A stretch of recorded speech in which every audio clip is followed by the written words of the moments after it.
જય મંગલમાં રામ રામ ને સીતારામ। કેમ છો મિત્રો? સૂર્યદેવના દર્શન થઈ ગયા અને સવારનું વાતાવરણ શાંત ને બહુ મસ્ત છે। ચકલી છીછી કરે છે અને હું જાઉં છું ટિફિન કરવા અને ટિફિન થઈ ગયું છે તૈયાર ને રોટલી અને લીલી ડુંગળીનું શાક ને પાપડ એમને દઈ દીધો મેં નાસ્તો અને નાસ્તો કરીને થઈ ગયા તૈયાર। આયુષને જગાડવા જાવી છે, ઉપર સૂતો છે અને જગાડીને આપણે એને નીચે લેતા આવી છે। એને આયુષ ઋત્વી કે મને તૈયાર કરી દો મમ્મી, મારે સ્કૂલે જવાનું છે અને મેં તૈયાર કરી દીધી અને મમ્મી લાવો હું તમને તેલ નાખી દઉં। એ માથામાં તેલ નાખીને ટાટા બાય બાય કરીને સ્કૂલે નીકળી ગઈ અને આયુષ કે મને પોપટા શેકી દો અને મેં ચૂલો સળગાવીને તગારામાં લીલા ચણા નાખીને શેકી દીધા અને મસ્ત મજાના ચણા શેકાઈ ગયા છે આપણા।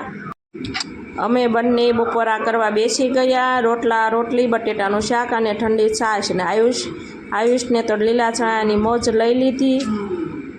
ટાઢો પોર થતાં બંને રમવા માંડ્યા છે અને આયુષ તો ડાન્સ કરે છે, ડિસ્કો કરે છે અને હવે તો શેરીમાં બરફના ગોળા વાળો આવ્યો છે અને બંનેને ગોળા ખાવા છે અને બરફના ગોળા તો ખાવાની કોને ન મજા આવે? તમને મજા આવે?